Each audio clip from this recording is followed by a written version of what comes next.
அப்போ கர்த்தருடைய வார்த்தைக்கு இன்னும் அதிகமாய் நம்ம கீழ்ப்படிய, நம்மை ஒப்பு கொடுக்க நம்ம செய்ய வேண்டிய காரியம் என்ன? ஒரு 3 காரியத்தை இந்த காலை வேளையில உங்களோடு கூட நான் பகிர்ந்து கொள்ள விரும்புகிறேன். ஒரு காரியத்தை நன்றாக புரிந்து கொள்ள வேண்டும். கர்த்தருக்கு கீழ்ப்படிந்திருக்கிற மனிதனுடைய வாழ்க்கையில தான் கர்த்தருடைய மகத்துவங்களை காண முடியும், கர்த்தருடைய பிரசன்னத்தை உணர முடியும். கர்த்தர் பேசுவார். ஆமென். கர்த்தர் தம்முடைய வாக்குத்தத்தங்களை கொடுத்து நிறைவேற்றுவார். யாருக்கு? கீழ்ப்படிதல் உள்ள மனிதனுக்கு. கீழ்ப்படியாத மனிதனுடைய வாழ்க்கைக்கு விரோதமாய் தான் கர்த்தருடைய கை இருக்குமே தவிர்த்து தேவனுடைய மகத்துவமான காரியங்களை என்ன பண்ண முடியாதுன்னு சொல்லி கேட்டீங்கன்னா அவர்களால் காண முடியாது. இந்த காலை வேளையில பிரியமானவர்களே, கர்த்தருக்கு கீழ்ப்படிய நம்மை ஒப்பு கொடுப்போம். அல்லேலூயா சொல்லுங்களேன். சரி, ஆண்டவருக்கு நான் இன்னும் அதிகமாக கீழ்ப்படியணும்னு நினைக்கிறேன் பிரதர். ஆனால் நிறைய நேரங்களில் என்னால் ஆண்டவருக்கு கீழ்ப்படிய முடியாமல் போகிறது. நான் என்ன பண்ணுறது அப்படின்னு சொல்லி கேட்கும்போது, முதலாவது நல்லா கவனிங்க, நம்முடைய இருதயம் இயேசுவின் மீதுள்ள அன்பினால் நிரப்பப்பட வேண்டும். எல்லாரும் சொல்லுங்க, நம்முடைய இருதயம், நல்லா சொல்லுங்க வாய்களை விரிவாய் திறந்து, நம்முடைய இருதயம் இயேசுவின் மீது அன்பால் நிரப்பப்பட வேண்டும். அப்படின்னா என்ன அர்த்தம் சொல்லி கேட்டீங்கன்னா, நம்முடைய இருதயத்தில் இன்னும் அதிகமாய் நாம் இயேசுவை நேசிக்க வேண்டும். Your heart should be filled with the love of Christ. Love for Christ. இயேசுவின் மீது இன்னும் அதிக அன்புடையவர்களாய் நாம் மாற வேண்டும். அல்லேலூயா சொல்லுங்களேன். நான் ஒரு வார்த்தையை சொன்னா நீங்கள் இதை புரிந்து கொள்வீர்கள். என்னன்னு சொல்லி கேட்டீங்கன்னா, நாம் யாருக்கு அதிகமாய் கீழ்ப்படிவோம் என்றால், நாம் யாரை அதிகமாய் நேசிக்கிறோமோ அவர்கள் ஒரு வார்த்தை நமக்கு சொல்லுவார்களானால் நாம் அந்த வார்த்தைக்கு அப்படியே கீழ்ப்படிவோம். மிரட்டுறவங்களை பார்த்து கூட சில நேரத்தில் நம்ம என்ன பண்ணுவோம்னு சொல்லிக்கிட்டிங்கன்னா, இந்த மிரட்டுற வேலைலாம் என்கிட்ட வச்சுக்காத, ஒழுங்காக பேசுகிற மாதிரி இருந்தால் பேசு, இல்லைன்னா என்கிட்ட பேசாத போ. செய்ய முடியாது சொல்கிறோமா இல்லையா? சொல்லுங்க. ஆனால் அதுவே நம்ம யார் மீதாவது அதிக அன்பு வச்சிருக்கிறோம், அளவு கடந்த அன்பு வச்சிருக்கிறோம், ஆனால் அவர்கள் நம்மக்கிட்ட ஒரு காரியம் சொல்கிறாங்க அப்படின்னும் போது நம்ம உடனே என்ன பண்ணுவோம்னா, கேள்வி இல்லாமல் அப்படியே கீழ்ப்படிவோம். கரெக்டுங்களா? சொல்லுங்க, ஆமாவா இல்லையா? ஆமா. என்னங்க உயிரோடு இருக்கிறவங்க எல்லாம் ஒரு அல்லேலூயா சொல்லுங்க. அப்படி சொன்னாதான் சொல்றாங்க பாருங்க அல்லேலூயா. எல்லாருமே கர்த்தர் நல்லவராக இருக்கிறார். அப்ப கவனிங்க, நம்ம யார் மீது அதிக அன்பு வைத்திருக்கிறோமோ அவர்கள் நமக்கு ஏதாவது ஒரு காரியத்தை சொல்லும் பொழுது நம்ம அதை அப்படியே என்ன பண்றோம் சொல்லிக்கிட்டீங்கன்னா ஏற்றுக்கொள்ளுகிறோம், கீழ்ப்படிய நம்மை அர்ப்பணிக்கிறோம். அல்லேலூயா சொல்லுங்களேன். இப்போ இந்த காலை வேளையில சொல்லுகிறேன், அதை தான் ஆண்டவராகிய இயேசு கிறிஸ்து சொன்னார். மத்தேயு சுவிசேஷம் 10வது அதிகாரத்துக்கு வருவீர்களானால் 37வது வசனத்தை வேகமாக எடுத்து வாசிக்கும்படி அன்பாய் நான் கேட்டுக்கொள்கிறேன். மத்தேயு 10வது அதிகாரத்தின் 37வது அந்த வார்த்தை கவனிங்க. தகப்பனையாவது தாயையாவது என்னிலும் அதிகமாய் நேசிக்கிறவன் எனக்கு பாத்திரன் அல்ல, மகனையாவது மகளையாவது என்னிலும் அதிகமாய் நேசிக்கிறவன் எனக்கு பாத்திரன் அல்ல. இந்த வார்த்தை கவனிங்க. ஆண்டவர் சொல்லும்போது சொன்னாரு, இந்த இடத்துல அவர் சீஷத்துவத்தை குறித்து பேசுகிறார். டிசைபிள்ஷிப். ஆண்டவரை பின்பற்றுகிறவர்கள் எப்படிப்பட்டவர்களாக இருக்க வேண்டும் என்பதை தம்முடைய சீஷர்களுக்கு சொல்லிக் கொடுக்கிறார். நல்ல கவனிங்க, தகப்பனையும் தாயையும் நேசிக்க கூடாதுன்னு அவர் சொல்லலை, பிள்ளைகளை நேசிக்க கூடாது என்று அவர் சொல்லவில்லை, கணவனையும் மனைவியும் நேசிக்க கூடாது என்று அவர் சொல்லவில்லை. அவர் என்ன சொல்ல வருகிறார்? ஆண்டவர் தகப்பனை காட்டிலும் தாயை காட்டிலும் பிள்ளைகளை காட்டிலும் நாம் அதிகமான அன்பு யார் மீது வைக்க வேண்டுமானால் இரட்சகராகிய இயேசு கிறிஸ்துவின் மீது வைக்க வேண்டும். அல்லேலூயா சொல்லுங்க. ஏன் இவர்கள் எல்லாரை காட்டிலும் அவர் மீது அன்பு வைக்க வேண்டுமானால், இந்த தகப்பனும் தாயும் இந்த பூமியில நம்மை பெற்றெடுத்து நம்மை வளர்க்கிறார்கள், உண்மைதான். நம்முடைய பிள்ளைகள் நம்முடைய இரத்தமாக இருக்கிறார்கள். அவர்கள் வளர்ந்த பின்புதான் அவர்கள் நம்மை பார்க்க போகிறாங்க, ஆதரிக்க, இவைகள் எல்லாமே உண்மைதான். ஆனால் இந்த அன்பை காட்டிலும் சிலுவையில் அவர் நமக்காக ஜீவனையே கொடுத்து நரகத்தின் பிடியிலிருந்து நம்மை மீட்டு நித்திய ஜீவன் என்கிற மேன்மையான ஒரு வாழ்க்கை நமக்கு கொடுத்திருக்கிறார். அல்லேலூயா. உங்களுடைய தகப்பனோ தாயோ சகோதரனோ சகோதரியோ பிள்ளைகளோ உறவினர்களோ யாரும் உங்களுக்கு நித்திய ஜீவனை கொடுக்கவில்லை, யாரும் உங்களுக்காக சிலுவையில் மரிக்கவில்லை, யாருடைய ரத்தமும் உங்களை மீட்கவில்லை. என் ஆண்டவராகிய இயேசு கிறிஸ்துவின் ரத்தமே உங்களை மீட்டிருக்கிறது. அந்த உரிமையினால் ஆண்டவர் சொல்லுகிற இந்த வார்த்தையை கவனிங்க. அவர் சொல்லுகிறார், என்ன சொல்றாருன்னு சொல்லி கேட்டீங்கன்னா, தகப்பனையாவது தாயையாவது மகனையாவது மகளையாவது இவர்களை காட்டிலும் அதிகமாய் நீங்கள் என்னை நேசிக்க வேண்டும். ஆமென். அப்போ நம்முடைய இருதயத்தில் இன்னும் அதிகமாய் இயேசுவை நேசிக்கிற, இயேசுவின் மீது அன்பினால நம்ம நிரப்பப்படும் பொழுது நம்முடைய இருதயம் முழுவதுமே இயேசு இயேசு இயேசு இயேசுவின் மீது அன்பினால நிரப்பப்படும் பொழுது அவருடைய வார்த்தைக்கு எந்த ஒரு தடையும் இல்லாமல் நாம் கீழ்ப்படிய நம்மை அர்ப்பணிப்போம். அல்லேலூயா. சத்தமா சொல்லுங்களேன். ஆண்டவர் ஏன் இந்த காரியத்தை சொல்றார்? தகப்பனை காட்டிலும் தாயை காட்டிலும் ஏன் அதிகமான அன்பு அவர் மீது வைக்க வேண்டும் என்று சொல்லுகிறார்? நான் முதல்ல ஒரு காரணம் சொன்னேன். ஏனென்றால் தகப்பனோ தாயோ கணவனோ மனைவியோ பிள்ளைகளோ நமக்காக மரிக்கவில்லை, அவர்தான் நமக்காக மரித்து நம்மை மீட்டிருக்கிறார். ரெண்டாவதாக, நிறைய நேரங்களில் பல நேரங்களில் நம்முடைய தாய் தகப்பன் மகன் மகள் பெற்றோர்கள் உறவினர்கள் நண்பர்கள் சகோதர சகோதரிகள் மற்ற எல்லா யாரை வேணாலும் நீங்கள் எடுத்துக்கொள்ளலாம், யாருடைய ஆலோசனை யாருடைய அன்பு வேணாலும் நீங்கள் எடுத்துக்கொள்ளலாம். அநேக நேரங்களில் அவர்களுடைய ஆலோசனை வழிநடத்துதல் அன்பு ஆண்டவருடைய ஆலோசனைக்கும் சித்தத்துக்கும் கான்ட்ரரியா இருக்கும், முரண்பாடாக இருக்கும். நல்லா கவனிக்கிறீங்களா? ஏன் ஆண்டவர் தகப்பனையும் தாயையும் காட்டிலும் அதிகமாய் நேசி, மகனையும் காட்டிலும் அதிகமாய் நேசி, வேற எந்த மனுஷனை காட்டிலும் இயேசுவை அதிகமாய் நேசிக்க வேண்டும் என்று சொல்லுகிறார்? ஆனால் சில வேளைகளில் மனிதர்கள், பல வேளைகளில் மனிதர்கள் நமக்கு, அது தாயாக இருந்தாலும் தகப்பனாக இருந்தாலும் பெற்றோர் உறவினர்களாக இருந்தாலும் சகோதர சகோதரியாக இருந்தாலும் பிள்ளைகளாக இருந்தாலும் மாமனார் மாமியாராக யாராக இருந்தாலும் அநேக நேரங்களில் அவர்கள் நமக்கு கொடுக்கக்கூடிய ஆலோசனை தேவ பக்தி இல்லாத ஆலோசனையாய் போவதற்கு வாய்ப்பு உண்டு. புரிஞ்சவங்க மாத்திரம் ஒரு அல்லேலூயா சொல்லுங்க. அதிகமான அன்பு நம்ம யாராவது ஒரு மனிதர்கள் மீது வைத்திருப்போம். அவங்க கர்த்தருக்கு விரோதமான ஒரு ஆலோசனை நமக்கு கொடுக்கும் பொழுது, கர்த்தருக்கு பிரியமில்லாத ஒரு வழியில நம்மை நடக்க செய்யும் பொழுது நம்ம என்ன பண்ணுவோம்னு சொல்லிக்கிட்டீங்கன்னா, அந்த பாதையில நடப்போம். காரணம் என்னவென்றால் நாம் அவர்கள் மீது வைத்திருக்கிற அளவு கடந்த அன்பும் மரியாதையும். அப்ப என்ன அர்த்தம்? அவர் இயேசுவை காட்டிலும் அவர்கள் மீது நம்ம அதிக அன்பும் மரியாதையும் வைத்திருக்கிறது நிமித்தம் நம்ம என்ன பண்றோம்? ஆண்டவரை காம்ப்ரமைஸ் பண்ணிடுறோம்.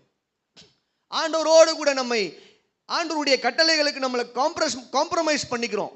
காம்ப்ரமைஸ் பண்ணிட்டு நம்ம என்ன பண்றோம்னு சொல்லி கேட்டீங்கன்னா, இந்த மனிதர்களுடைய சித்தத்தையும் விருப்பத்தையும் நிறைவேற்ற நாம் நடக்க ஆரம்பிக்கிறோம். அப்ப இந்த காலை வேளையில கவனிங்க, ஆண்டவர் ஏன் இதை சொல்றாரு?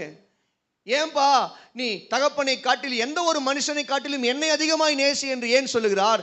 ஏனென்றால் அநேக வேளைகளில் மனிதர்களுடைய ஆலோசனையும் வழிநடத்துதலும் தேவ பக்தி இல்லாதிருப்பதினால. சாலமன் ஒரு பெரிய ராஜாவா இருந்தான். கர்த்தர் அவனுக்கு ராஜ்யத்தை கொடுத்தார், ஞானத்தை கொடுத்தார், சகல ஆசீர்வாதங்களையும் கொடுத்தார், பொன்னையும் பொருளும் எல்லாவற்றையுமே கொடுத்தார். கடைசியில் இந்த சாலமன் பண்ண காரியம் என்ன தெரியுங்களா? நீங்கள் 1 ராஜாக்கள் 11வது அதிகாரத்தை வாசித்து பார்ப்பீர்களானால், 1 ராஜாக்கள் 11வது அதிகாரத்துக்கு என்னோடு கூட வாங்க, முதல் வசனத்தை வாசிங்க. 1 ராஜாக்கள் 11வது அதிகாரத்தின் முதல் வசனம். ராஜாவாகிய சாலமோன், அந்த வார்த்தை கவனிங்க, நேசித்ததும் அல்லாமல் மோவாபியரும் அம்மோனியரும் ஏதோமியரும் சீதோனியரும் ஆசை வைத்து அநேக ஸ்திரீகளை அவன் நேசித்து அநேக பெண்களை இவன் விவாகம் பண்ணினது நிமித்தம் என்ன ஆச்சுன்னு சொல்லி கேட்டீங்கன்னா, 4வது வசனத்தை வாசித்து பார்ப்பீர்களானால், சாலமன் வயது சென்றபோது அவனுடைய மனைவிகள் அவன் இருதயத்தை அந்நிய தேவர்களை பின்பற்றும்படி சாய பண்ணினார்கள். அதனால் அவனுடைய இருதயம் தன் தகப்பனாகிய தாவீதின் இருதயத்தை போல் தன் தேவனாகிய கர்த்தரோடு உத்தமமாய் இருக்கவில்லை. கவனிக்கிறீங்களா? தொடர்ந்து அந்த அதிகாரம் முழுவதும் நீங்கள் வாசித்து பார்ப்பீர்களானால், சாலமோனுடைய வாழ்க்கையில் அவன் செய்த மோசமான பாவத்தை குறித்து அங்கே பார்க்க முடியும். என்ன காரியம்னு சொல்லி கேட்டீங்கன்னா, எந்த சாலமோனுடைய இருதயம் தேவ அன்பினால நிறைந்திருக்க வேண்டுமோ, எந்த சாலமோனுடைய இருதயம் தேவ அன்பினால் நிரப்பப்பட்டு கர்த்தருக்குரிய காரியங்களை செய்ய வேண்டுமோ, அந்த சாலமோனுடைய இருதயத்தில் தேவனுடைய அன்பு தணிந்து போய் அவனுடைய மனைவிகள் என்ன பண்றாங்கன்னு சொல்லி கேட்டீங்கன்னா, அவர்கள் எந்தெந்த தேசங்கள்ல இருந்து வந்தார்களோ அந்தந்த தேசங்கள்ல இருக்கக்கூடிய விக்கிரக வழிபாடுகளை சாலமனுடைய இருதயத்துக்குள்ள புகுத்தி, சாலமனோடு கூட நாசூக்காய் பேசி, அன்பாய் பேசி, நயவஞ்சகமாய் பேசி, அவர்களுடைய பழைய வழிபாடுகளுக்கு சாலமனுடைய இருதயத்தை திருப்பி, கடைசியில் இந்த சாலமன் கர்த்தருடைய நகரத்தில், கர்த்தருடைய ஜனங்கள் ஆராதிக்க வேண்டிய கர்த்தருடைய நகரத்தில் என்ன பண்றான்னு சொல்லி கேட்டீங்கன்னா, கர்த்தருக்கு விரோதமான பலிபீடங்களையும் கர்த்தருக்கு விரோதமான தோப்பு விக்கிரகங்களையும் வைத்து இவன் ஜனங்களுக்கு அவன் என்ன பண்றான்னு சொல்லி கேட்டீங்கன்னா, ஜனங்கள் இப்படிப்பட்ட தோப்பு விக்கிரகங்களையும் இப்படிப்பட்ட அந்நிய தேவர்களையும் பின்பற்றும்படிக்கு ஒரு வழிவாசலை திறந்து வைத்து போகிறான். ஏன் ஆண்டவர் எந்த ஒரு மனிதனை காட்டிலும் அதிகமாய் என்னை நேசி என்று சொல்லுகிறார் என்றால் காரணம் இதுதான். ஏனென்றால் சில வேளைகள் நம் மனிதர்கள் மீது அதிக அன்பு வைத்து விடுகிறபடினால அவர்கள் கர்த்தருக்கு விரோதமான ஆலோசனை ஏதாச்சும் நமக்கு கொடுக்கும் பொழுது நம்ம என்ன பண்றோம், நிறைய நேரத்தில் ஆண்டவரை காம்ப்ரமைஸ் பண்ணிட்டு நம்ம மனிதர்களுடைய ஆலோசனைக்கு கீழ்ப்படிந்து போகிறோம். காலை வேளையில பிரியமானவர்களே, தேவ ஆவியானவர் நம்மோடு கூட பேசி கொண்டிருக்கிறார். ஆண்டவர் சொல்லும்போது சொன்னாரு, இப்படிப்பட்டவர்கள், இப்படிப்பட்ட மனிதர்கள் தேவனுடைய ராஜ்யத்துக்கு பாத்திரவான்கள் அல்ல. ஏனென்றால் ஒரு கட்டம் வரும், அப்போ மனிதர்கள் கேட்பாங்க, உனக்கு நான் வேணுமா இயேசு வேணுமா? எனக்கு நீ தான் வேணும், இயேசு வேணாம் அப்படின்னு சொல்லிட்டு பின்வாங்கிக்கோ போகக்கூடிய இருதயம் உடையவர்களாம் இவர்கள் மாறிவிடுகிறபடினால் ஆண்டவர் சொல்றார், இவர்கள் தேவனுடைய ராஜ்யத்துக்கு பாத்திரவான்கள் அல்ல. அப்ப இந்த காலை வேளையில நான் சொல்றேன், உங்களுடைய இருதயம் யார் மீது அன்பால் அதிகமாக நிரப்பப்பட வேண்டுமானால், உங்களுடைய கணவனை நேசிக்கணும், மனைவியை நேசிக்கணும், தகப்பனை நேசிக்கணும், தாயை நேசிக்கணும், பிள்ளைகளை நேசிக்கணும், மாமனார் மாமியார் மருமகள் எல்லாரையும் நேசிக்கணும். ஆனால் இவர்கள் எல்லாரை காட்டிலும் உங்களுடைய இருதயத்தில் இயேசுவின் மீது அன்புதான் அதிகமாக இருக்க வேண்டும். அல்லேலூயா சொல்லுங்களேன், அல்லேலூயா சொல்லுங்களேன், சத்தமா சொல்லுங்க பார்க்கலாம். பழைய ஏற்பாட்டில் ஒரு உதாரணத்தை நான் காட்டுறேன். இந்த உதாரணத்தை எத்தனை பேர் நீங்க பாசிட்டிவா எடுத்துப்பீங்கன்னு எனக்கு தெரியாது, ஆனா வேதத்தில் எழுதியிருக்கிறபடினால நான் அதை காட்டுகிறேன். பழைய ஏற்பாட்டில் ஆண்டவர் லேவி கோத்திரத்தை தம்முடைய ஊழியம் செய்யும்படி தெரிந்து கொண்டார். தெரியுமா? எத்தனை பேருக்கு தெரியும்? யாக்கோபனுடைய பிள்ளைகள் 12 பேர். இந்த 12 பேர் 12 கோத்திரமாய் மாறினார்கள். இந்த 12 கோத்திரத்தில் லேவி கோத்திரத்தை மாத்திரம் கர்த்தர் என்ன பண்றாருன்னு சொல்லிக்கிட்டீங்கன்னா, தன்னுடைய ஊழியம் செய்யும்படி அவர் தெரிந்து கொண்டார். கரெக்டா இல்லையா? சொல்லுங்க.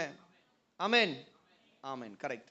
அப்போ கவனிங்க, கர்த்தர் ஏன் இந்த லேவி கோத்திரத்தை விசேஷமாய் தெரிந்து கொண்டார் என்று பார்க்கும் பொழுது வேதத்தில் சில குறிப்புகள் எழுதப்பட்டிருக்கிறது. பழைய ஏற்பாட்டின் காலகட்டத்தில் இந்த ஜனங்கள் தண்ணிக்காக முரட்டாட்டம் பண்ணும் பொழுது இஸ்ரவேலின் எல்லா கோத்திரத்தாரும் என்ன பண்றாங்கன்னு சொல்லி கர்த்தருக்கு விரோதமாய் முறுமுறுத்து கலகம் பண்ணுகிறார்கள். லேவி கோத்திரத்தார் மாத்திரம் அமைதியா இருக்கிறாங்க, கர்த்தருக்கு விரோதமாய் பேசவில்லை. ஆமென்.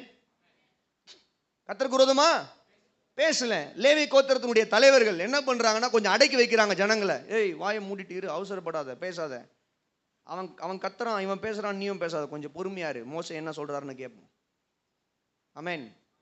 அதன் பின்பதாக இன்னொரு சம்பவம் நடக்குது. கர்த்தர் மோசையோடு கூட பேசி தம்முடைய வார்த்தைகளை கொடுப்பதற்காக சீனாய் மலையில மோசே இருக்கிற அந்த நாட்களில் கீழே நீங்கள் பார்ப்பீர்களானால் ஆரோன் ஒரு விக்கிரகத்தை செய்து ஜனங்கள் அதை பின்பற்றும்படி ஒரு மிக மோசமான ஒரு காரியத்தை செய்தது நிமித்தம் ஜனங்கள் எல்லாம் என்ன பண்றாங்கன்னு சொல்லி கேட்டீங்கன்னா, அவர்கள் பயங்கரமா கூத்தாடி பண்டிகை செலிப்ரேட் பண்ணி கொண்டிருக்கிறாங்க. மோசே மேல இருந்து கீழே வந்து யாரெல்லாம் என்னுடைய பட்சத்தில் நிற்கிறீர்கள் என்று சொன்ன உடனே முதல்ல வந்து மோசையினுடைய பட்சத்தில் நின்ற கோத்திரத்தார் லேவியின் கோத்திரத்தார். அப்போ மோசே சொல்றாரு, யாரெல்லாம் மனம் திரும்பாம இப்படிதான் நான் ஆடுவேன்னு சொல்லி ஆடிக்கொண்டிருக்கிறானோ அத்தனை பேரையும் என்ன பண்ணுங்கன்னா கொன்று போடுங்கள் என்கிற ஒரு கட்டளையை மோசே சொன்ன உடனே லேவி கோத்திரத்தார் என்ன பண்றாங்கன்னு சொல்லி கேட்டீங்கன்னா, தங்களுடைய மற்ற இஸ்ரவேலின் சக கோத்திரத்தில் திருந்தாத ஜனங்களை, கர்த்தருக்கு விரோதமாய் முரட்டாட்டம் பண்ணி கொண்டு ஆடிக்கொண்டிருக்கிற ஜனங்களை என்ன பண்றாங்கன்னு சொல்லி கேட்டீங்கன்னா, அவர்கள் அந்த இடத்துல கொன்று போடுகிறதை பார்க்கிறோம். பாட்டுல இந்த லேவி கோத்திரத்தார் கர்த்தருக்காக அப்படி ஒரு வைராக்கியத்தை காண்பித்தார்கள். நான் மோசையின் பட்சத்தில் நிற்பேன், நான் தேவனுடைய பட்சத்தில் நிற்பேன்.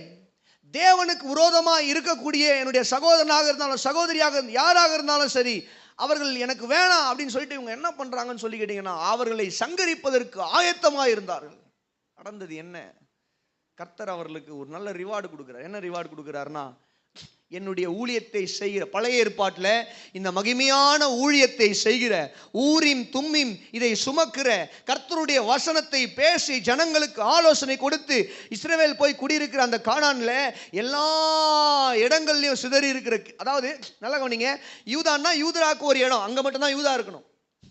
ரூபன் கோத்திரத்தானா ரூபன் கோத்திரத்தாருக்கு ஒரு இடம், அங்கே மட்டும்தான் ரூபன் கோத்திரத்தார் இருக்கணும். ஆனால் இந்த லேவியருக்கு எல்லா அந்த தேசம் சுற்றி இருக்கிற எல்லா இடங்கள்லையும் அவர்களுக்கு இடங்களை கொடுத்து, நீங்கள் இந்த இடத்துல வாழ்ந்து என்னுடைய ஊழியத்தை செய்யுங்கள் என்கிற கனத்தையும் மகிமையும் மரியாதையும் கர்த்தர் இந்த லேவி கோத்திரத்துக்கு கொடுத்தார். கரங்களை தட்டி உயர்த்தி ஒரு அல்லேலூயா சொல்லுங்க பார்க்கலாம். அல்லேலூயா. அப்போ என் பிரசங்கத்தை நீங்க தப்பா எடுத்துக்க கூடாது. இன்னைக்கு முதல்ல வீட்டுக்கு போன உடனே அருவாமனை எடுத்து ஒரே அப்படின்னு எடுத்துக்க கூடாது. அது பழைய ஏற்பாட்டின் காலம். ஆண்டவர் என்ன சொல்ல வராருன்னு சொல்லி கேட்டீங்கன்னா, இந்த பூமியில நாம் எந்த மனுஷனை காட்டிலும் அதிகமான அன்பு ஆண்டவர் மீது வைக்க வேண்டும். ஒருவேளை அந்த மனிதர்கள் நமக்கு கொடுக்கிற ஆலோசனைகள் அல்லது அவர்கள் நமக்கு கொடுக்கிற திட்டங்கள் எல்லாம் கர்த்தருக்கு விரோதமாய் இருக்குமானால், நிச்சயமாய் நாம் அப்படிப்பட்ட ஆலோசனைகளையும் திட்டங்களையும் புறம் தள்ளிவிட்டு கர்த்தருக்கே கீழ்ப்படிய நம்முடைய இருதயம் அவர் அன்பினால நிரப்பப்பட்டிருக்க வேண்டும். அல்லேலூயா சொல்லுங்க, சத்தமா சொல்லுங்களேன். சரி, இந்த வசனத்தை கேட்கிற நீங்கள் நல்லா கவனிங்க. ஒருவேளை உங்களுடைய குடும்பத்தில் மனம் திரும்பாத கணவன், மனம் திரும்பாத மனைவி இருப்பார்கள், ஆனால் அவங்க இன்னும் இயேசுவை ஏற்றுக்கலங்க, சொந்த ரட்சகராக ஏற்றுக்கல, இன்னும் அவங்க சபைக்கு வரல, ரட்சிப்பு நித்திய ஜீவன் இப்போ நீங்கள் பேசுகிற வசனங்கள் எல்லாம் அவங்களுக்கு தெரியாது அப்படின்னு சொல்லும் பொழுது நீங்கள் ரொம்ப ஞானமாக கவனமாக கையாளணும். அதை குறித்து தான் நான் போன வாரம் பிரசங்கம் பண்ணிட்டேன். நாகமானுடைய விஷயத்தில் நாகமான் போய் மன்னிக்கணும் எலிசாவின் இடத்துல கேட்கிற அந்த காரியங்களை எல்லாம் என்ன பண்ணியாச்சுன்னா தெளிவாக பேசியாச்சு. ஒரு அல்லேலூயா சொல்லுங்க.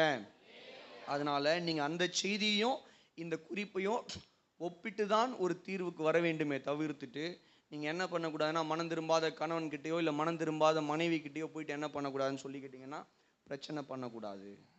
ஒரு அல்லேலூயா சொல்லிடுங்க, சத்தமாக சொல்லிடுங்க. புரிஞ்சவங்க மாத்திரம் ஒரு அல்லேலூயா சொல்லுங்க. அப்போ இந்த காலை வேளையில நன்றாக ஒரு காரியத்தை புரிந்து கொள்ளுங்க. உங்களுடைய அன்பு, உங்களுடைய இருதயம் ஆண்டவர் மீது அன்பினால் அதிகமாய் நிரப்பப்பட வேண்டும். If your heart is filled with the love for Christ, you will obey him. ஆண்டவருடைய அன்பினால உங்களுடைய இருதயம் அதிகமாய் நிரப்பப்பட்டிருக்குமானால் நாம் கர்த்தருக்கு கீழ்ப்படிவோம். நிறைய நேரங்களில் நம்ம ஏன் கீழ்ப்படிய மாட்டோம்னு சொல்லி கேட்டிங்கன்னா, நம்ம ஆண்டவரை காட்டிலும் மனிதர்களை தான் அதிகமாக அன்பு கூர்ந்து கொண்டிருக்கிறோம். நிறைய நேரங்களில் நம்ம ஆண்டவரை காட்டிலும் மனிதர்களை தான் அதிகமாய் மதிக்கிறோம். மரியாதை, கனம். யாருக்கு அதிகமாக கனம் கொடுக்கிறோம்? மனுஷங்களுக்கு. யாரை அதிகமாய் நேசிக்கிறோம்? மனுஷர்களை. யாரை அதிகமாய் நாம் பாராட்டுகிறோம், மேன்மைப்படுத்துகிறோம், முதலிடம் கொடுக்கிறோம்? மனுஷர்களுக்கு. சில குடும்பங்கள் எல்லாம் அப்படிப்பட்ட காரியங்களை நான் பார்க்கிறேன், ரொம்ப வேதனை அளிக்கக்கூடிய. அதனால தான் நீங்க பார்த்தீங்கன்னா அப்படிப்பட்ட குடும்பங்கள் எல்லாம் தேவ வல்லமை, தேவனுடைய கிரியை அந்த குடும்பத்தில் நடக்காமல் இருப்பதற்கான மிக முக்கிய காரணமே அதுதான்.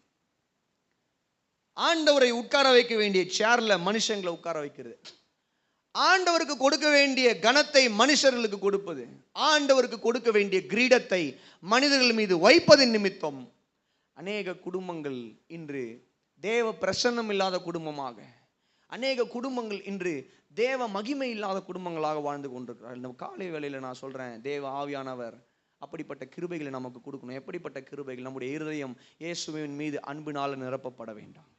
ஒரு அல்லேலூயா சொல்லுங்க, அல்லேலூயா சொல்லுங்க, சத்தமா சொல்லுங்க. இரண்டாவதாக, நம் கர்த்தருடைய வார்த்தைக்கு இன்னும் அதிகமாய் கீழ்ப்படிய நம்ம என்ன செய்ய வேண்டுமானால், எல்லாரும் சொல்லுங்க என் கூட, உடனடியாக கீழ்ப்படிதல். இப்படி சொல்லுங்க, உடனடியாக செயல்படுதல். அப்படின்னா என்ன அர்த்தம்? கொஞ்சம் எழுந்து வாங்கன்னு சொன்னோம், டக்குன்னு எழுந்து வர்றது. ஆமென். கொஞ்சம் உட்காருங்கன்னு சொன்ன உடனே உடனே என்னங்க வாயை திறக்க மாட்டீங்க, உட்கார்றது. அல்லேலூயா. ஏன் இது முக்கியம் அப்படின்னு சொல்லி கேட்டீங்கன்னா, ஏன் இந்த வார்த்தையை நான் சொல்றேன், நல்லா கவனிங்க.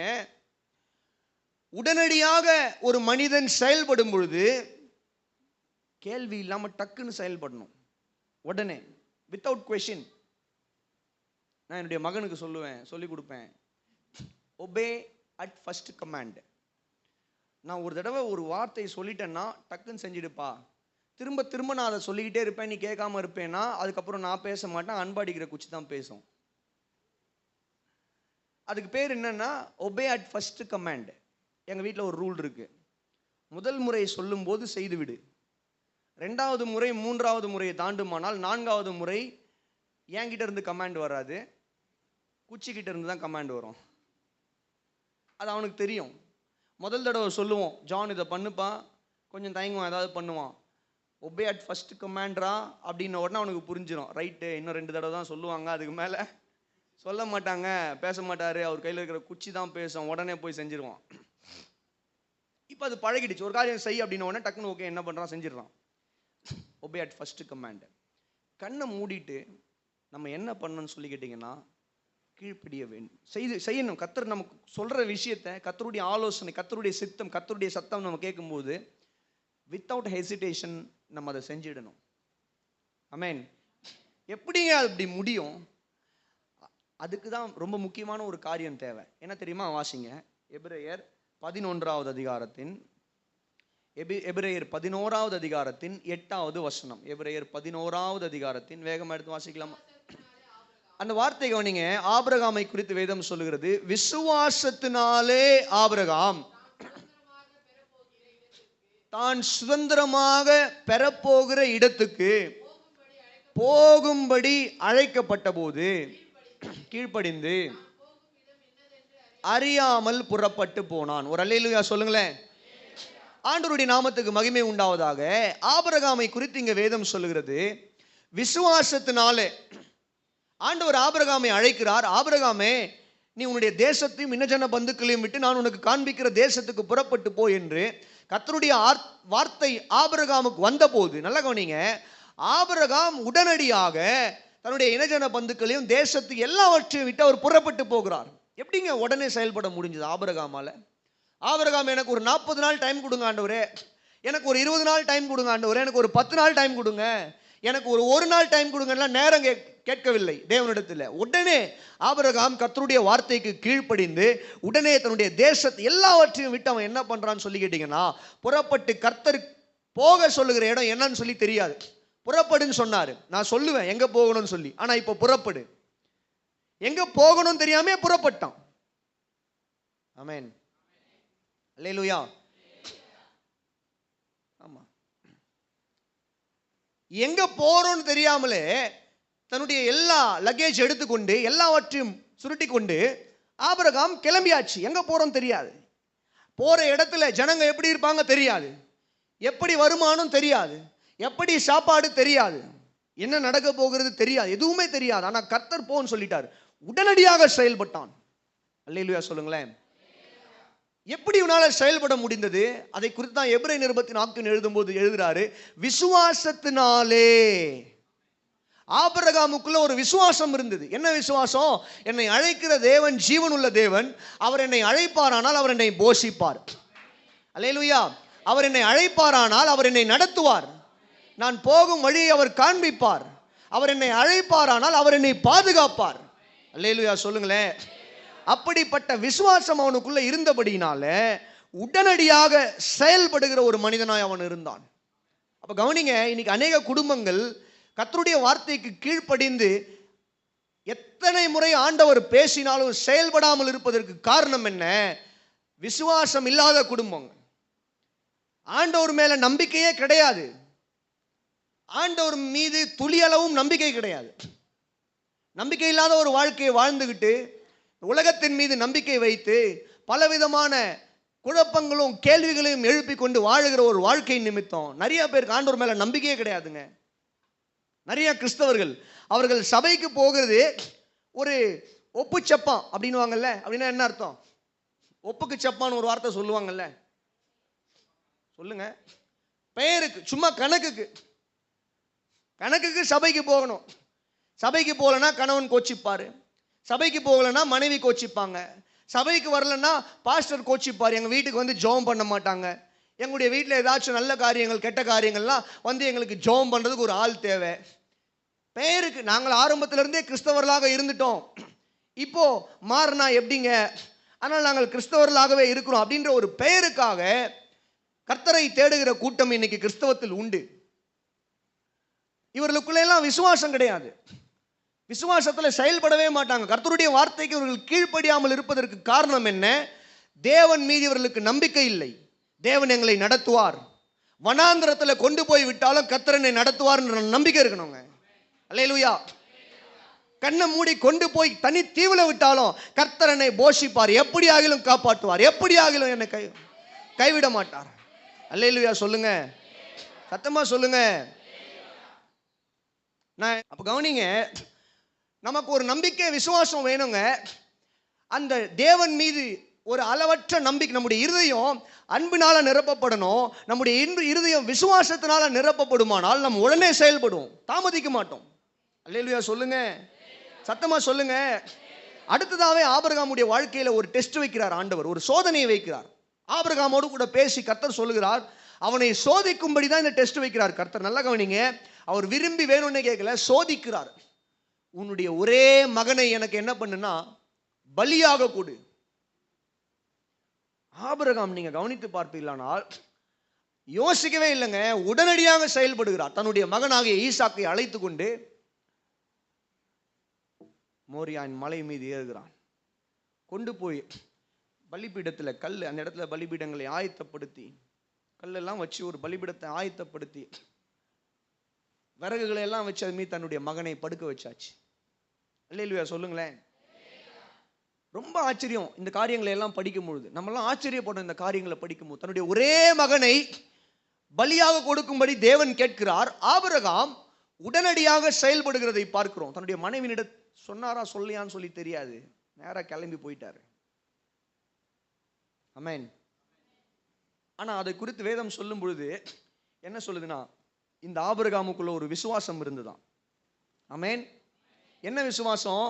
கர்த்தர் இந்த ஈசாக்கை எனக்கு கொடுத்திருக்கிறார், இந்த ஈசாக்கின் மூலமாக தான் தேவனுடைய ஒரு பெரிய சந்ததி உண்டாக போகிறது என்பதை அவர் எனக்கு வாக்கு கொடுத்திருக்கிறாரு. இந்த ஈசாக்கை நான் பலியாக இட்டாலும் மறுபடியும் இதே ஈசாக்கை கர்த்தர் உயிரோடு எழும்ப பண்ணி தன்னுடைய வாக்கு தத்தத்தை நிறைவேற்ற வல்லமை உள்ளவர் என்கிற நம்பிக்கையோடு விசுவாசத்தோடு அவன் என்ன பண்ணான்னு சொல்லிக்கிட்டீங்கன்னா, மோரியாவின் மலை மீது ஏறினான். அல்லேலூயா. எபிரேயர் 11வது அதிகாரத்தின் 17வது வசனத்திலிருந்து 19வது வசனம் வரைக்கும் இந்த காரியம் எழுதப்பட்டிருக்கு, குறித்து கொள்ளலாம். எபிரேயர் 11வது அதிகாரத்தின் 17வது வசனத்திலிருந்து 19வது வசனம் வரைக்கும். எப்படிங்க தன்னுடைய ஒரே மகனை பலியிடுவதற்காக உடனே கிளம்பி போனா? செய்ய முடிஞ்சது. ஒரு அல்லேலூயா சொல்லுங்களேன். ஏன்னா ஆபிரகாமுக்குள்ள ஒரு நம்பிக்கை, கர்த்தர் என் மகனை பலியா கேட்ட, நான் பலியா கொடுத்தாலுமே என் மகனை நான் வெட்டி போட்டா கூட கர்த்தர் மறுபடியும் அவனை உயிரோடு எழும்ப பண்ணுவார் என்ற ஒரு நம்பிக்கையோட போனான். ஆனால் கர்த்தர் அங்கே என்ன பண்றாருன்னா, அவன் கத்தியை ஓங்கிட்டான். ஆண்டவர் சொல்றாரு, பிள்ளையாண்டான் மேல உன்னுடைய கையை போடாத. இப்போ நான் பார்க்கிறேன், உன்னுடைய விசுவாசம் உண்மையானது, உன்னுடைய கீழ்ப்படிதல் உத்தமமானது. அல்லேலூயா. நீ கர்த்தருக்கு பயந்து கீழ்ப்படுகிறவன் என்கிறதை நான் இப்ப என்ன பண்றேன்? சோதித்தறிந்தேன். இது நிமித்தம் உன்னுடைய சந்ததி இந்த பூமியில் உள்ள சகல ஜாதிகளுக்குள்ள ஆஸ்வதிக்கப்பட்டிருக்கும் என்று சொன்னார். கரங்களை உயர்த்தி ஒரு அல்லேலூயா சொல்லுங்க. ஆண்டவர் வேணும்னே அந்த பலியை கேட்கலங்க. அவர் வந்து நரபலி கேட்கிற தேவன் அல்ல, மனுஷங்களை பலியா கொடுங்கன்னு கேட்கிற தேவன் அல்ல. ஆனா ஆபிரகாமை சோதிக்கும்படி அப்படி ஒரு காரியத்தை கேட்டார். ஆமென் சொல்லுங்களேன். அல்லேலூயா சொல்லுங்களேன். கர்த்தர் நல்லவராக இருக்கிறார். அப்போ இந்த காலை வேளையில கவனிங்க, உடனடியாக செயல்படுகிற ஒரு அர்ப்பணிப்பு நமக்கு தேவை. ஆமென். உடனடியாக செயல்பட கற்றுக்கொள்ளுங்கள். அப்படி கற்றுக்கொள்ளுகிற அந்த தன்மை தான் இன்னும் அதிகமாய் நாம் கர்த்தருடைய வார்த்தைக்கு கீழ்ப்படிய நமக்கு உதவி செய்யும். ஆமென். ஆண்டவர் உங்ககிட்ட பேசும்பொழுது, ஆண்டவர் உங்களிடத்துல ஏதாவது ஒரு காரியங்களை சொல்லி அவர் உங்களுக்கு ஆலோசனைகளை கொடுக்கும். தேவ சித்தத்தை நீங்கள் அறிந்து கொள்ளும் பொழுது உடனே என்ன பண்ணணும்னா உடனே செயல்படுங்க. இதுதான் ஆண்டவருக்கு பிரியம் தெரிஞ்சிடுச்சுன்னா டோன்ட் ஹெசிடேட், தயங்காதீங்க. எத்தியோப்பிய மந்திரிக்கு பிலிப்பு சொல்றாரு ஞானசானம் எடுக்கணும். உடனே எத்தியோப்பிய மந்திரி ரதத்தை நிறுத்துங்க, தண்ணி இருக்குது, நான் ஞானசானம் எடுத்துக்கிறேன். அல்லேலூயா சொல்லுங்களேன். ஆண்டவர் அந்த வழியாய் ஒரு வழியாய் போகும் பொழுது பேதுருவையும் அந்திரேயாவையும் பார்க்கிறார். பீட்டர் அண்ட் ஆண்ட்ரூ 2 பேரும் வலையை வீசி கழுவி ஆயத்தப்படுத்தி கொண்டிருக்கிறார்கள். ஆண்டவர் அவங்க 2 பேரையும் பார்த்து சொல்றாங்க, என்னை பின்பற்றி வாங்க, இனி மனுஷர்களை பிடிக்கிறவர்களாய் மாற்றுவேன். நல்லா கவனிங்க, மீன் பிடிக்கிற அந்த தொழிலை உடனே அந்த படகு அந்த வலை எல்லாவற்றையுமே விட்டு கர்த்தருக்கு பின்னாடி போனான். அப்படியே இன்னும் கொஞ்சம் தூரம் போன உடனே யாக்கோபு யோவான் 2 பேருமே அவங்க 2 பேரும் சகோதரர்கள், இவங்க 2 பேரும் சகோதரர்கள். இவர்களையும் பார்த்து சொல்றாரு என் பின்னே வாருங்கள். உடனே அவன் போட்டு என்ன பண்றான்னா கிளம்பிட்டாங்க இயேசு பின்னாடி. அல்லேலூயா சொல்லுங்களேன். ஏன்னா இவர்கள் எல்லாருமே ஆண்டவர் செய்த அற்புதத்தை முன்பதாகவே ருசி பார்த்தவர்கள். தெரியும், யோவான் ஸ்நானகன் முன்னாடியே சொல்லிட்டான் இவங்களுக்கு, இவர் தான் மேசியா, இவர் தான் தேவ ஆட்டுக்குட்டி. அல்லேலூயா. அவர் கூப்பிட்ட உடனே அவங்க வந்துட்டாங்க. எதுவும் ஹெசிடேட் பண்ணல. ஆண்டவர் என் வலையெல்லாம் என்ன பண்றது, என்னுடைய படகையெல்லாம் என்ன பண்றது, கொஞ்சம் இருங்க, என் படகை தள்ளிட்டு போய் நான் என் வீட்டாண்ட விட்டுட்டு வந்துடுறேன். என் வலையை மடிச்சு வச்சு கொண்டு போய் விட்டானே, எல்லாவற்றையும் அப்படியே விட்டு அவனுடைய தகப்பன் சித்தப்பா எல்லாரும் இருந்திருப்பாங்க. அப்படியே விட்டுட்டு என்ன பண்றான்னா, சித்தப்பா எப்பா படகை பார்த்துக்கோ, ஆண்டவர் கூப்பிடுறாரு, நான் போறேன். அல்லேலூயா சொல்லுங்க. இவங்க கூட பரவாயில்ல.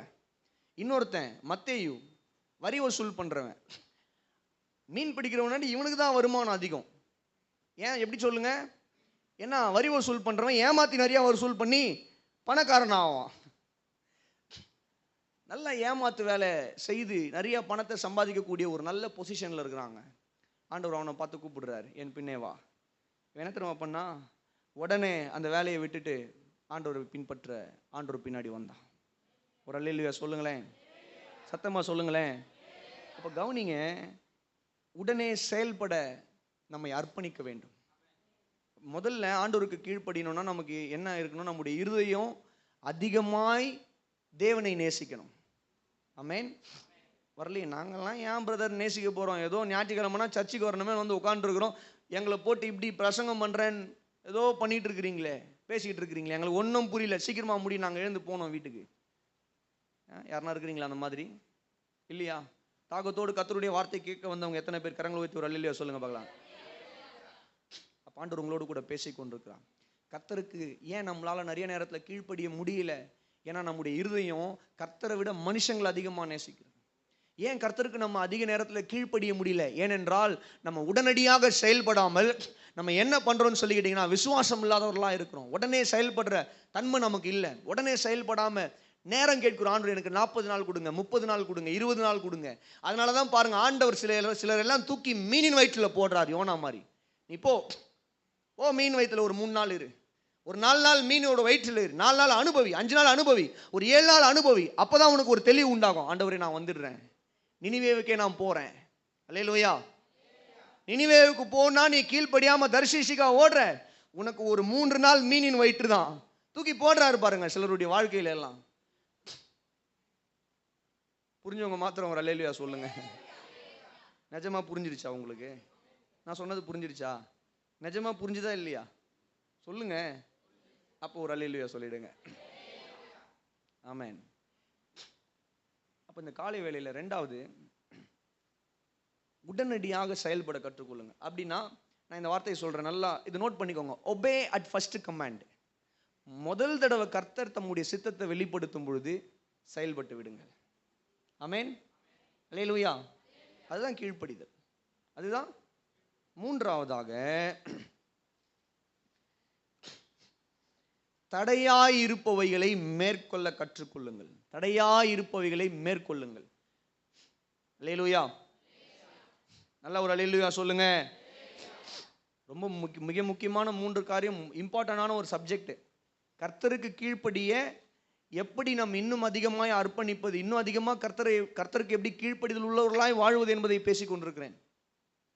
முதல்ல கீழ்ப்படிதலினுடைய முக்கியத்துவத்தை பார்த்தோம். எப்படி கீழ்ப்படிதல், முதல் காரியத்தை பார்த்தோம், நம்முடைய இந்த இருதயம் அன்பினால் நிரப்பப்பட வேண்டும்.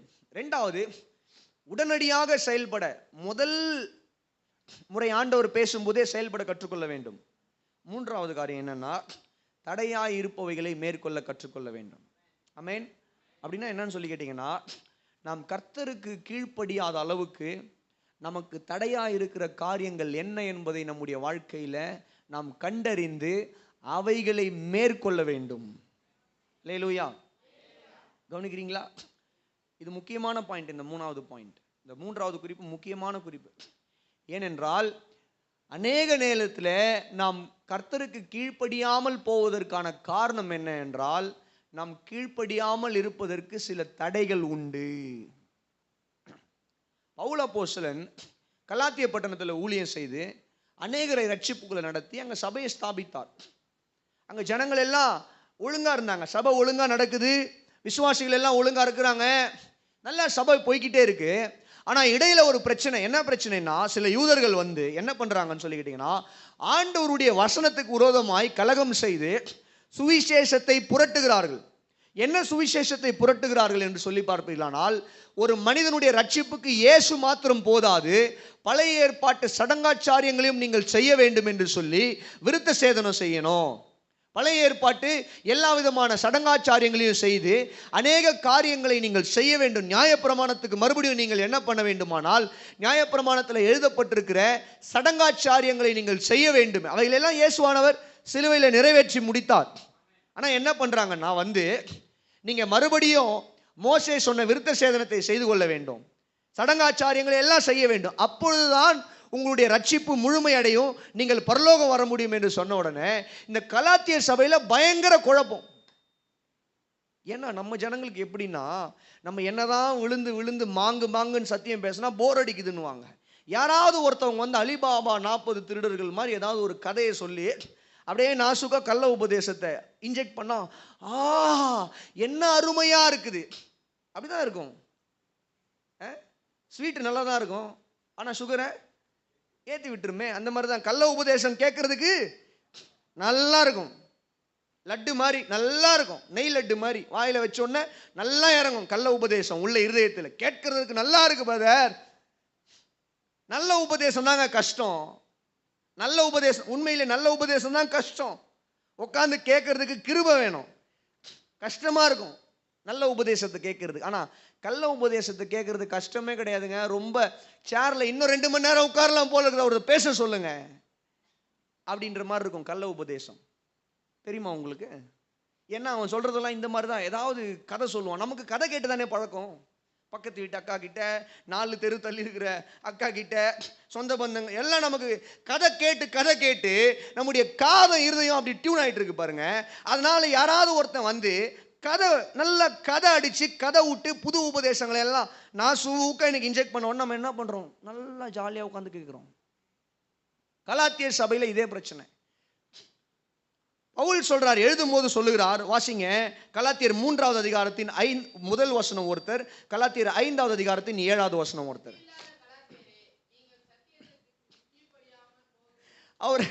அவருக்கு கோபம் வந்துருச்சு பாருங்க. அவர் சொல்றாரு அந்த ஜனங்களை பார்த்து, பாருங்க நான் அவன் டக்குன்னு படிச்சுட்டான் பாருங்க அந்த வசனத்தை இல்லையா. என்ன சொல்றாரு பவுல், புத்தி இல்லாத கலாத்தியரே, போதும்பா உங்களுடைய இருதயத்தை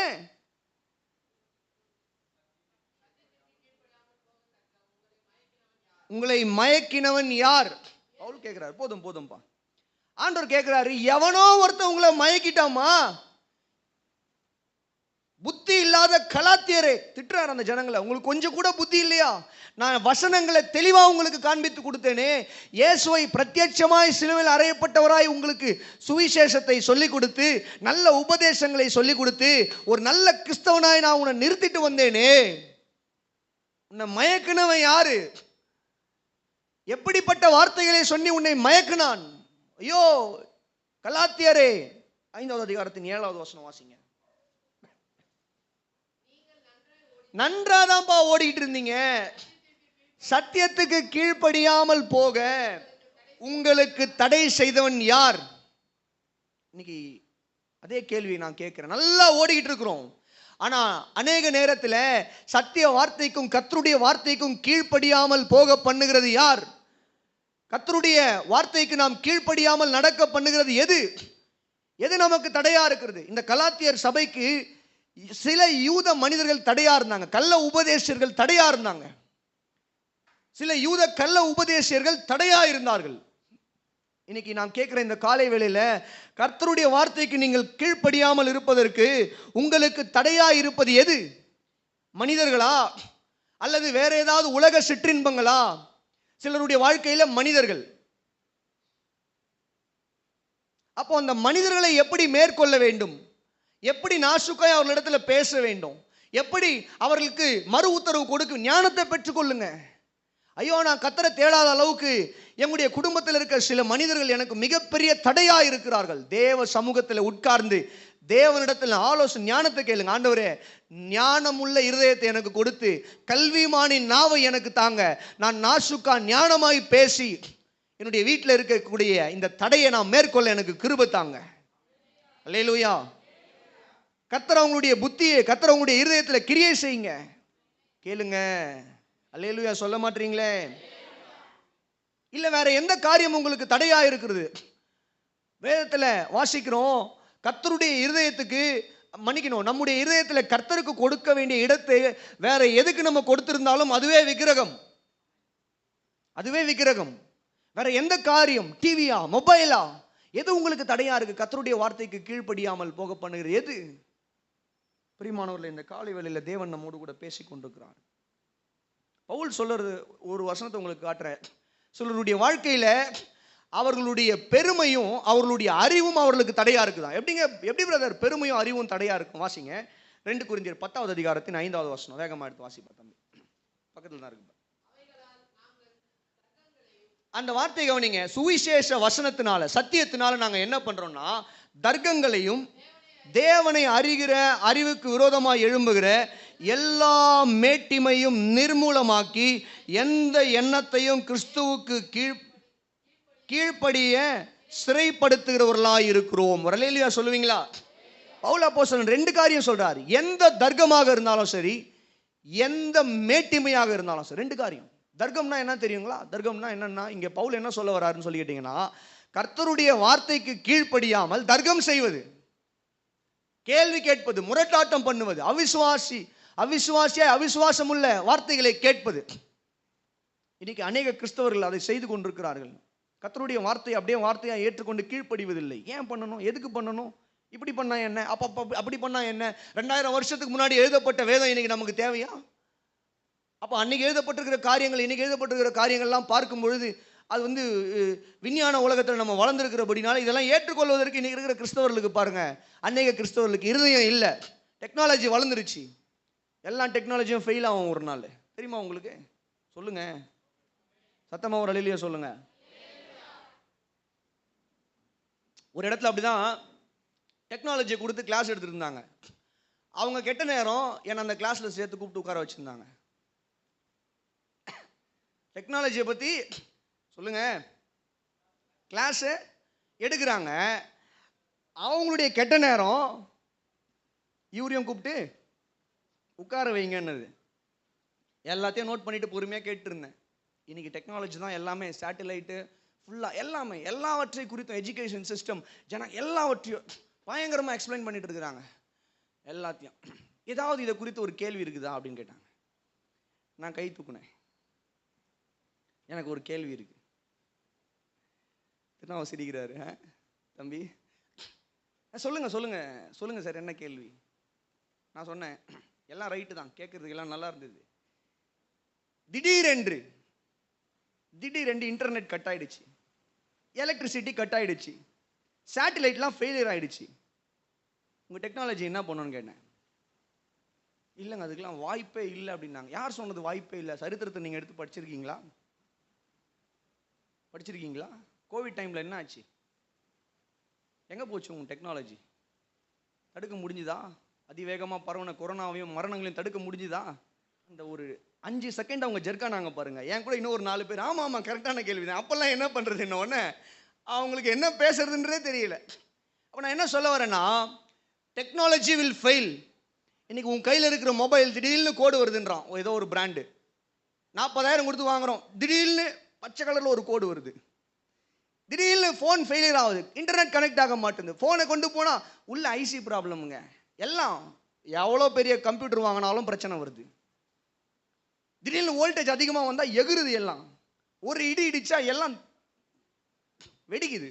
மேலே அங்கே ஆண்டவர் வெடியை போட்டால் இங்கே வீட்டில் வெடிக்குது எல்லாம் டப்பு டப்புன்னு. அங்கே ஒரு பெரிய சரவெடி மாதிரி டமால் டமால் பெரிய வெடி போட்டாருன்னா இங்கே என்ன பண்ணுதுன்னா மிளகா பட்டாசு மாதிரி லைட்டிலேருந்து ஃபேன்லேருந்து லேப்டாப்லேருந்து தெரிக்குது எல்லாம். மனுஷனுடைய அறிவு, வேதம் சொல்லுது, மனுஷனுடைய அறிவு ஒரு நாள் ஓய்ந்து போகும். அல்லேலூயா. வானமும் பூமியும் ஒழிந்து போகும், கர்த்தருடைய வசனம் ஒரு நாளும் ஒழிந்து போவதில்லை. கரங்களை தட்டி ஒரு அல்லேலூயா சொல்லுங்க. அல்லேலூயா. ஆமா, ஆர்கியாலஜிஸ்டும் அநேக விஞ்ஞானிகளும் அநேக தேவ மனிதர்களும் இது கர்த்தருடைய வார்த்தை என்பதற்கு பல ஒவ்வொரு நாளும் நிரூபித்துக் கொண்டிருக்கிற இந்த நாட்கள்ல தர்க்கங்கள் வேணாம். பவுல் சொல்றாரு, அநேக தர்க்கங்களை நாங்கள் அடக்குறோம். எப்படி அடக்குறோம்? வசனத்தின் மூலமா அடக்குறோம். அல்லேலூயா. அநேகர் தர்க்கிக்கிறாங்க எங்களோடு இயேசுவை குறித்து. நாங்கள் அவர்களுக்கு வசனத்தை சொல்லி அவர்களுடைய அறிவை நாங்கள் அடக்குறோம். ஆமென். அப்போ என்ன சொல்ல வர்றாரு பவுல்? அநேகருக்கு அவர்களுடைய அறிவு தடையா இருக்குது. கர்த்தருக்கு கீழ்ப்படியாமல் இருப்பதற்கு இன்னைக்கு நம்முடைய வாழ்க்கையில கூட நம்ம பார்க்கிற வெளி உலகம் அல்லது வெளி உலகத்திலிருந்து நமக்கு கிடைக்கிற அறிவுகள் எல்லாம் நம்ம என்ன பண்றோம்னு சொல்லி கேட்டீங்கன்னா, அந்த அறிவுகளை எல்லாம் பயன்படுத்தி நம்ம தேவனுக்கும் கர்த்தருடைய வசனத்துக்கும் விரோதமாய் அநேக கேள்விகளை கேட்க ஆரம்பிக்கிறோம் பாருங்க. அது மிகப்பெரிய தடை கர்த்தருடைய வார்த்தைக்கு கீழ்ப்படிவது. அதனால தான் நான் சொல்றேன், கர்த்தருடைய வார்த்தைக்கு கண்மூடித்தனமா கீழ்ப்படிங்க. கர்த்தர் உங்களை ஆசீர்வதிப்பார். ஆமென். முதல்ல கீழ்ப்படிஞ்சிடுங்க, அதுக்கப்புறம் இது என்ன சொல்லுதுன்றதை பாருங்க. அல்லேலூயா. ஒரு விஷயத்தை நம்புங்க. எதை தெரியுங்களா? இதில் இந்த வசனத்தில் இந்த வேதத்தில் இந்த புத்தகத்தில் என்னுடைய நன்மைக்காக தான் எல்லாமே எழுதப்பட்டிருக்கிறது. இது நான் கண்மூடித்தனமாக கீழ்ப்படுகிறேன். இதில் எந்த தவறும் கிடையாது, இதில் எந்த ஒரு முரண்பாடும் கிடையாது.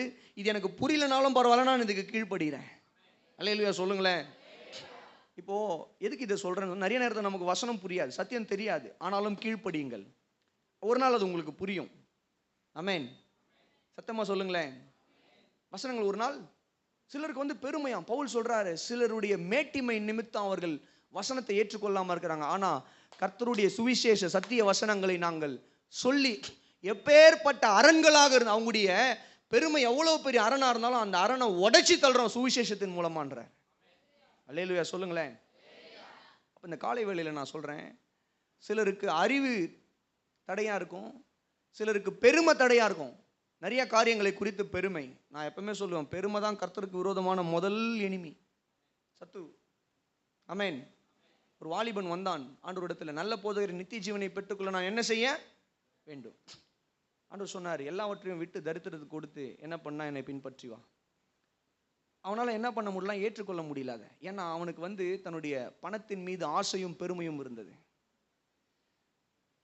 அவனால் என்ன பண்ண முடியலன்னா இயேசுவை ஏற்றுக்கொள்ள முடியவில்லை. நிறைய மனுஷங்களுக்கு பணம் தடை ஆண்டவரை தேடுறதுக்கு. ஐயோ, நான் ஆண்டவருக்கு கீழ்ப்படியணுமா? வேணாம். ஆண்டவருக்கு கீழ்ப்படியாத ஒரு வாழ்க்கையில தான் அநியாயமாக சம்பாதிக்க முடியும். நிறைய சம்பாதிக்கிறது எங்கே இருக்குது? அநியாயமாக சம்பாதிக்கிறது. நியாயமாக சம்பாதிக்கிறவன் மாதத்துக்கு 20,000 30,000 சம்பாதிச்சா, அநியாயமாக சம்பாதிக்கிறவன் மாதத்துக்கு 3 லட்சம் சம்பாதிக்க முடியும். அநியாயமாக சம்பாதிச்சா. ஆமாவா இல்லையா? சொல்லுங்க. ஆனால் அந்த பண ஆசை நம் இரட்சகரை நேசிப்பதற்கும் இரட்சகருக்கு கீழ்ப்படிவதற்கும் தடையாக இருந்து விடக்கூடாது. அல்லேலூயா சொல்லுங்களேன். அப்போ கர்த்தருக்கு கீழ்ப்படிதல் என்பது ரொம்ப முக்கியம். நம்ம ஏன் கீழ்ப்படியாமல் போகிறோம்? நிறைய வேலையில் நிறைய காரியங்கள் பார்த்தோம். கீழ்ப்படி நம்ம என்ன செய்ய வேணும்? நம்முடைய இருதயம் எல்லாரை காட்டிலும் இயேசுவை அதிகமாய் நேசிக்க வேண்டும். ஆமென். ரெண்டாவது, நம்முடைய இருதயம் உடனடியாக செயல்பட வேண்டும். ஒரு விஷயத்தை நம்ம கேட்குறோம்னா கர்த்தருடைய சித்தம்னு சொல்லிட்டு தயக்கம் இல்லாமல் உடனடியாக என்ன பண்ணணும்? சொல்லுங்கம்மா. எத்தனை பேருக்கு உண்மையிலே இந்த வார்த்தைகள் பிரயோஜனமாக இருந்தது? எத்தனை பேரோடு கூட கர்த்தர் பேசினார்? பிரயோஜனமாக இருந்தது. கர்த்தர் எத்தனை பேரோடு கூட பேசினார் நம்புறீங்க? கரங்களை வச்சு ஒரு அல்லேலூயா சொல்லுங்களேன். அன்பு தகப்பனே, இந்த காலை வேளைக்காக நன்றி அப்பா. அநேக முறை ஆண்டவரே உமக்கு கீழ்ப்படியாமல் யோனாவை போல நாங்கள் ஓடி இருக்கலாம். ஆனாலும் கூட கர்த்தர் எங்கள் மீது இரக்கம் வைத்து நாங்கள் மரித்து போகாமல் எங்களுக்கு ஜீவனை கொடுத்து கர்த்தர் எங்களை நடத்தி வருகிற எல்லா கிருபைகளுக்காக உம்மை ஸ்தோத்திரிக்கிறோம். கர்த்தர் எங்களை ஆசீர்வதிங்க. வந்த ஒவ்வொரு தேவ பிள்ளைகளையும் ஆசீர்வதிங்க. தொடர்ந்து உமக்கு கீழ்ப்படிதல் உள்ள ஒரு வாழ்க்கையை, உம்முடைய வசனத்துக்கும் உம்முடைய சுவிசேஷத்துக்கும் கீழ்ப்படிதல் உள்ள ஒரு வாழ்க்கையை வாழ கர்த்தர் எங்களுக்கு கிருபை தருவீராக. ஆசீர்வதித்து நடத்துங்க, பலப்படுத்துங்க. உடைய அன்பின் கரம் எங்களை நடத்தட்டும். இயேசுவின் மூலம் எங்கள் நல்ல பிதாவே. கரங்களை உயர்த்தி நல்ல ஒரு அல்லேலூயா சொல்லுவோமா?